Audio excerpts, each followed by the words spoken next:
ত্রয়োদশ জাতীয় সংসদ নির্বাচনে মনোনয়নপত্র বাছাইয়ে রিটার্নিং অফিসারের সিদ্ধান্তের বিরুদ্ধে আপিল শুনানির চতুর্থ দিনেও ৭০টি আপিলের শুনানি হয়। মঙ্গলবার সকাল ১০টায় প্রধান নির্বাচন কমিশনার এএমএম নাসির উদ্দিনের সভাপতিত্বে আপিলের উপর শুনানি করে নির্বাচন কমিশন।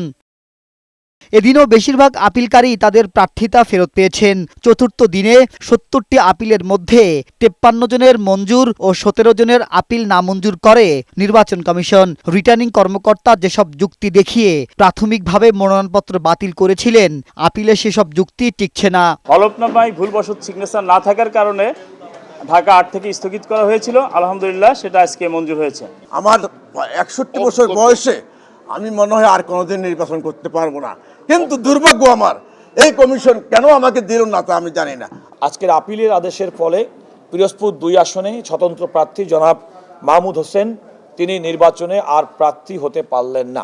আপিল শুনানিতে জামায়াতের ২ জন প্রার্থীর আবেদন মঞ্জুর করে কমিশন। এছাড়া জাতীয় পার্টি সহ স্বতন্ত্র প্রার্থীদের মনোনয়নপত্র বৈধ ঘোষণা করে নির্বাচন কমিশন।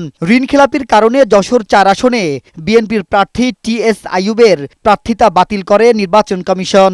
জাতির প্রত্যাশা হলো একটি অবাধ ও সুষ্ঠু গ্রহণযোগ্য নির্বাচন, সর্বস্তরে লেভেল প্লেইং ফিল্ড।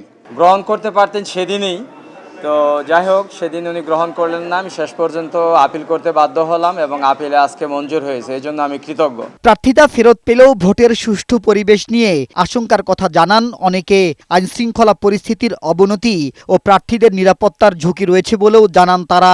এই যে আইনশৃঙ্খলার অবনতি, এর জন্য আমরা প্রার্থী হয়েও আমরা ভীতির ভিতরে আছি যে কখন আমাদের উপরে কোনো ধরনের পাকড়াও হয় কিনা। নির্বাচনের আগে গুপ্ত হামলা হতে পারে, গুপ্ত হত্যা হতে পারে। গোয়েন্দা সংস্থা সহ সরকারের সকলকে নিয়ে হলিস্টিক অ্যাপ্রোচে দেশকে ইলেকশনমুখী করতে হবে। মনোনয়নপত্র বাছাইয়ে রিটার্নিং কর্মকর্তার সিদ্ধান্তের বিরুদ্ধে নির্বাচন কমিশনে মোট ৬৪৫টি আপিল আবেদন করা হয়েছে।